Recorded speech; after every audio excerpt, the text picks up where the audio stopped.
Kisah Badiah penjual bolu gulung di Ogan Ilir hampir menyerah karena musibah kebakaran. Bolu gulung yang diproduksi usaha rumahan milik Badiah sudah menjangkau antar kota dan kabupaten di Sumatera Selatan.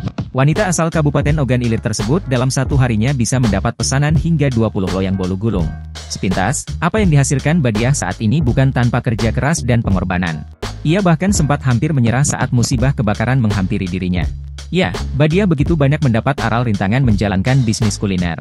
Saat masih menjual nasi goreng di Pasar Indralaya, ia sudah bisa mendapat kepercayaan dari konsumen dan pelanggan. Akan tetapi, di tahun 2016, 200 lapak di pasar tersebut kebakaran dan satu di antaranya milik Badiah. Sempat terpuruk, kini Badiah bangkit kembali dengan menjual bolu gulung. Dukungan keluarga menjadi salah satu kekuatan Badiah untuk kembali melanjutkan usaha kuliner. Terinspirasi oleh sanak keluarga yang memiliki usaha bolu gulung, pada awal 2017 lalu, Badiah merintis usaha serupa. Kebetulan, di daerah tempat tinggal saya belum ada yang jualan bolu gulung, ujar Badiah, Minggu, 4 Agustus 2024. Mulailah Badiah berkeliling memasarkan bolu gulung secara door-to-door, di antaranya ke kantor, instansi, dan lembaga pemerintahan. Makanan tersebut juga ditawarkan ke warga sekitar tempat tinggal dan para relasi yang dimiliki Badiah. Di awal merintis, Badiah menyediakan 20 bolu gulung yang dihargai Rp20.000 per roll. Usaha bolu gulung ini bukannya tanpa hambatan, namun dijalankan Badiah dengan ketekunan. Seiring berjalan waktu, saat harga kebutuhan pokok terus naik, harga bolu gulung buatan Badiah pun naik menjadi Rp35.000 per roll.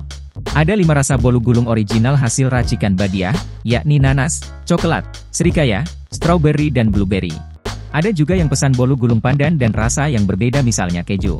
Kami tetap melayani dan harga tetap Rp35.000, tutur Badiah. Dalam sehari, rata-rata ada 10 roll bolu gulung yang dipesan di samping kue basah lainnya, seperti bolu pandan dan bolu pisang yang dijual Rp45.000 per loyang. Badiah juga melayani pemesanan dalam jumlah banyak, khususnya para reseller yang ingin menjual kembali kepada konsumen.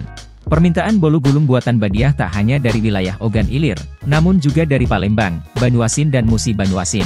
Kalau untuk reseller yang memang usahanya kontinue, kita jual bolu gulung di bawah harga biasa, ungkap wanita 50 tahun ini. Diakuinya, saat ini banyak pelaku UMKM yang bermunculan dan menampilkan inovasi produk masing-masing. Alhamdulillah, kalau saya tetap jalan terus. Kalau ada kenaikan harga bahan pokok, produk makanan jangan sampai kualitas bahannya menurun, rasanya berubah. Jangan seperti itu karena nanti konsumen lari dari kita, kata Badiah. Dirinya mengaku tak khawatir karena usaha bule gulung tersebut memiliki pelanggan tetap dan kualitas makanan terus dijaga. Walaupun ada tempat lebih besar, harga makanannya lebih murah, saya tetap bertahan dengan kualitas seperti ini dan konsumen insya Allah tetap sama kita, tandasnya. Promosinya itu door to door, berkeliling. Awal-awal cuma 10, rata-rata lebih meningkat lah. Ditambah dengan bolu, kita tambahin dengan menu variasi dengan bolu lain juga. Sekarang kita jual dengan harga 35. Ada yang beda kabupaten, ada dari Jalur, kadang dari Sekayu, yang mereka pun untuk jual lagi. Download Tribun X sekarang, menghadirkan lokal menjadi Indonesia.